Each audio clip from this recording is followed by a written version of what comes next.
Hey, what's up guys, it's DarkArmedDuelist and today doing a Sky Striker deck profile. So I'm really excited to speak guys because this deck was actually suggested to me by one of my patrons, Meli. And this deck is an extremely powerful deck to play this format because we just got a really cool new Link monster for this deck. I have some extremely spicy tech cards in this build for you guys, so without further ado, don't forget to like, comment, subscribe, hit the bell there so you can become part of the notification squad, and definitely check out the Patreon in the description below for all those awesome rewards. Like getting your name description in every single video, getting a signed cards in the mail, and even getting to request a deck profile every single month to your Patreon. And definitely give Meli some love down in the comments down below for suggesting such an awesome deck. So let's get straight on into this one, guys. So first off, we're going to be playing 3 copies of Sky Striker Ace Ray. This card is a definite 3 of in the deck that you're going to be using all the time to link summon into a bunch of different really cool Sky Striker Ace Link monsters. We then play a single copy of Rose. This card is basically the 4th copy of Ray in the deck, and this card is just a great combo piece to be able to use so we can go in for even more link plays. We then play 3 copies of Ash Blossom. Ash Blossom is just really good this format. It's stopping your opponent from touching the deck. And this card is one of the best hand traps in the entire game. So that's it for the monsters, guys. Let's get into the spells.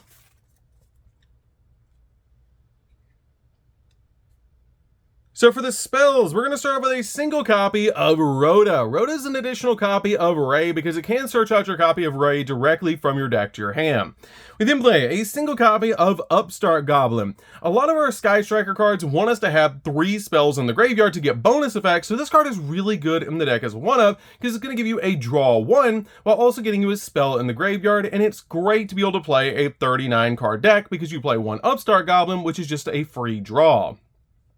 We then play a single copy of Terraforming. Terraforming is really good in this deck as a 1-up because we do want to search out our copy of Area 0 off this card's effect, so this card is an amazing 1-of in this build. We then play an extremely spicy tech card in this build and a single copy of Herald of the Abyss. This card is a great tech card in the deck, and I absolutely love this card because you can search it on the deck with your copy of Triple Tactics Thrust, which is a really cool card in this build. But this card is great to out any monster that you need to out because it has the ability that you pay 15 under life points and declare 1 monster type and attribute, and your opponent must send 1 face-up monster with the declared type and attribute from their field to the graveyard if possible. And for the rest of the turn, your opponent cannot activate the effects of monsters with that sent monster's name. And you can only activate 1 of this card per turn.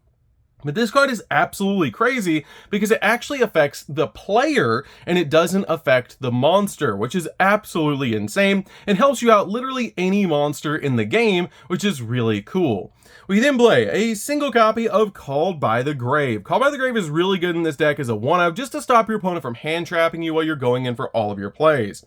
We then play a single copy of Harpy's Feather Duster. Harpy's Feather Duster is really good in this deck as a 1-of just to deal with back row decks. We then play 2 copies of Lightning Storm. Lightning Storm is great in this deck because this deck goes a lot better going second because this card is just really good in this build and is also searchable off our copy of Triple Tactics Thrust, which is so cool. But this card is great in the deck as a 2-up because you can either destroy all attack position monsters your opponent controls, or you destroy all spells and traps that they control, which is great to activate this card as the first card out of your hand because you cannot control any face-up cards when you activate this card, but that's still insanely powerful in this deck as a 2-up just to be able to deal with your opponent's field. We then play 2 copies of Triple Tactics Talents. This card is definitely a 2-of in the build, and this card is just absolutely insane right now. This card has a great ability that if your opponent activates a monster effect during your main phase, you can draw 2 cards, take control of your opponent's monster, or look at your opponent's hand and choose 1 card from it and shuffle it into the deck, which is really good in this deck as a 2-of because we can get to it with our copy of Thrust, and this card is just absolutely crazy. We then play 3 copies of Triple Tactics Thrust. Thrust is a definite 3-of in this build. I was playing it at 2, but I have since bumped it up to 3 because this card can literally search Engage, which is why I did bump this card up to 3.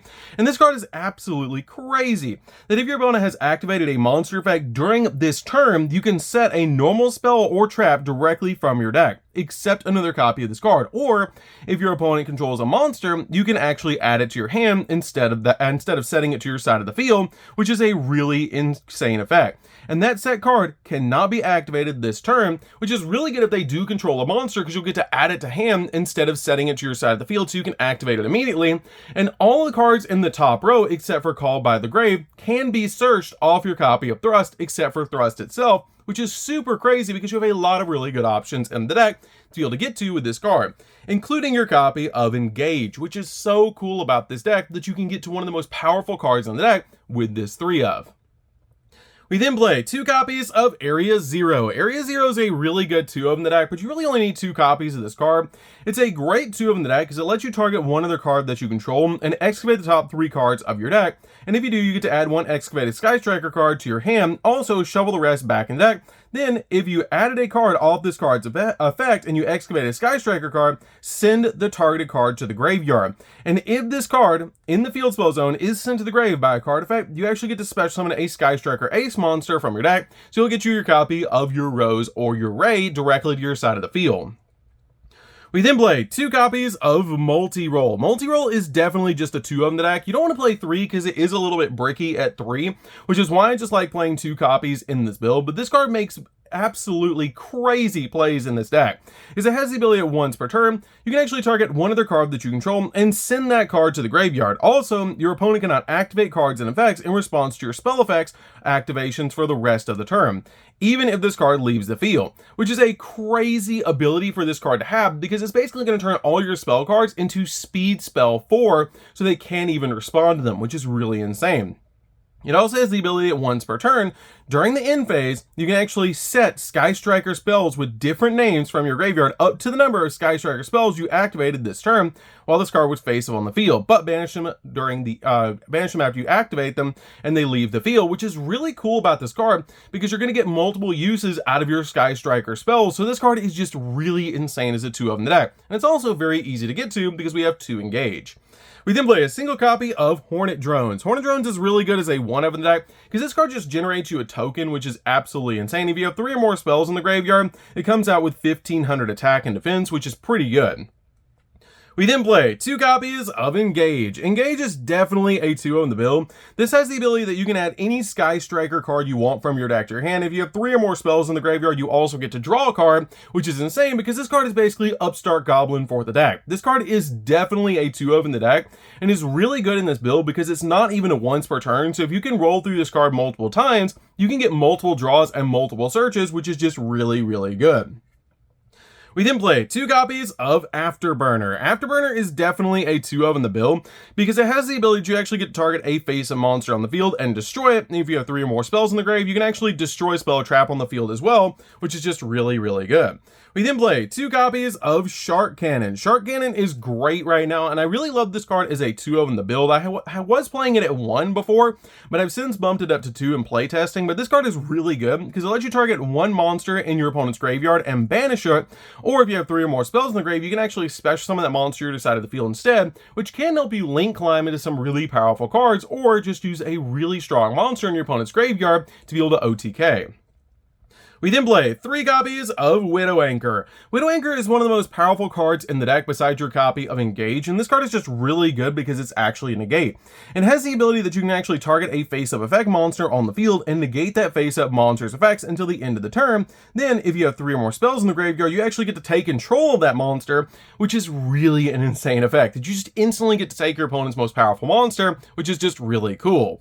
We then play 3 copies of Linkage. Linkage is really good as a 3 of and helps you actually OTK your opponent. And this card has a really good ability that if you control no monsters in your main monster zone, you cannot special summon monsters from the X deck for the rest of this turn after this card resolves, except Sky Striker monsters. Also send 1 other card you control to the graveyard, and if you do, special summon 1 Sky Striker Ace monster from your X deck to the field, to the extra monster zone, which is a really cool ability for this card to have because it's going to help you just go in for a game with your Sky Striker cards, which is just so cool.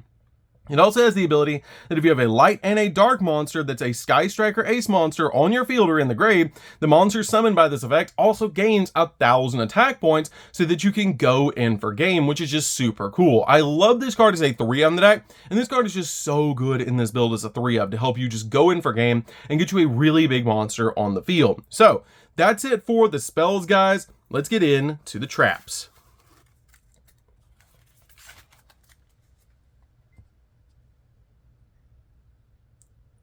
So for the traps, we're just going to be playing 3, and that's going to be 3 copies of Infinite Impermanence. Impermanence is one of the most powerful hand traps right now, because your opponent cannot actually talent you under a copy of Impermanence because you haven't activated a monster effect, making this card a definite 3-up in the build. And this card negates monster effects, which is really good, and you can also set this card to your side of the field to negate entire columns of spells and traps, which is just absolutely crazy. This card is a definite 3-up in the build, and the only trap you really need in the deck. This card is also a thrust target if you do get pushed to go first and your opponent hand traps, so you can set this card to your side of the field as a really good option because it is a normal trap card, which is a awesome card to be able to put on your side of the field. So that's it for the main deck, guys. Let's get into the extra deck. So for the extra deck, we're going to start with a single copy of Azalea. Azalea is an awesome new 1-up that we just got out of Monstrous Revenge, and this card is crazy. It takes 2 light and or dark monsters to make this card, and it must be link summoned, and you can only special summon this card once per turn. And if this card is special summoned, you can actually target 1 card on the field and destroy it. And if you have 3 or less spells in the graveyard, you also send this card to the graveyard, which you're only ever going to summon this card if you have 3 or more spells in the graveyard anyways. But it also has the ability once per turn at the start of the damage step. If this card battles an opponent's monster, you can banish a spell card from the graveyard and destroy that opponent's monster. This card is definitely a 1-up in the deck, and it's super easy to out a bunch of cards with this card's effects, and it's a really good 1-up in the build. We then play 3 copies of Kangari. Kangari is really good as a 3-up in the build, because if this card is special summoned, you can actually target a Sky Striker spell in the graveyard and add it back to your hand, so you can actually grab Engage back out of the graveyard after you activate it, so you can get another use out of your copy of Engage, which is so cool. This card also gains 100 attack for each spell in the graveyard, which can get absolutely huge with the amount of spells we play in this deck. We then play 3 copies of Shizuku. Shizuku is a card you're always going to want to end on because this card has a great ability that monsters that your opponent controls lose 100 attack defense for each spell in your graveyard, and once per turn during the end phase, if this card was special summoned this turn, you can add a Sky Striker spell from your deck to your hand with a different name from cards in your graveyard, which is a great ability to be able to grab any Sky Striker card that you need during your end phase. We then play 3 copies of Hayate. I have considered cutting Hayate down to 2 in this build, but this card is just really good as a 3-up because it can attack your opponent directly, which is a great ability to help you just go in for game. And it also has the ability to after damage calculation, if this card battle, you can actually send a Sky Striker card from your deck to the graveyard, which is an extremely powerful combo in the deck to be able to send the exact card that you need to the graveyard, and it's just a really good 3-up. We then play a single copy of Kaina. Kaina doesn't come up all that often, but this card is great as a 1-up in the build for time because it helps you gain life points, which is a pretty good effect. We then play a single copy of Zeke. Zeke is just a good 1-up in the deck that can get absolutely massive, and it's a really cool card because if this card is link summoned, you can actually target a face-up monster on the field and banish it until your opponent's next end phase, and once per turn, you can target one other card that you control, and this card gains 1,000 attack, then send the targeted card to the graveyard, which is a pretty good ability because this card can get really big really quick. We then play a single copy of Access Code. Access Code just helps out with OTK because we play so many different attributes in this extra deck that it's very easy to be able to just make this card and have multiple pops on the field, and it gets huge in this deck. This card is amazing as a 1-up in the build, and we're only ever going to get this card to 43, but that's totally fine because we're going to be able to pop everything out of its way so we can go in for game. We then play a single copy of Phoenix. Phoenix is just a good 1-up in the extract to be able to pop spells and traps. Just in case your opponent floodgates you, you can actually summon this card out to your side of the field and then be able to pop that floodgate, which is really nice. We then finally play a single copy of Zeus because we have multiple ways in this deck to take an opponent's monster, and if you take an XZ monster away from the opponent and then attack with it, you can actually turn it into a Zeus during the main phase too, so you get to keep it, which is super cool, while also having a board wipe. And this card is really good in the deck because we have multiple ways to take cards from your copies of Talents to Widow Anchor. You have a lot of ways to be able to do that, and even Thrust can search your copy of Talents to be able to get to it, so you have a lot of ways to be able to take an opponent's XZ, swing with it, and then basically just make a Zeus during main 2. The best way to actually do this is if you're facing Kashtira, you can actually take your opponent's Arise Heart and then swing with the Arise Heart and then make a copy of Zeus, which is really good. So that's it for the deck, guys. I hope you did enjoy this deck. This deck is super fun to be able to play. If you guys have not played Sky Striker before, now is the perfect time because this deck is absolutely nuts right now. Being able to just summon out all sorts of crazy cards, having Engage at 2, having all the Link monsters at 3, this deck is just absolutely absolutely insane. So that's going to do it for this one, guys. Don't forget to like, comment, subscribe, hit the bell there so you can become part of Notification Squad, and we'll see you guys in the next video. See you later, guys.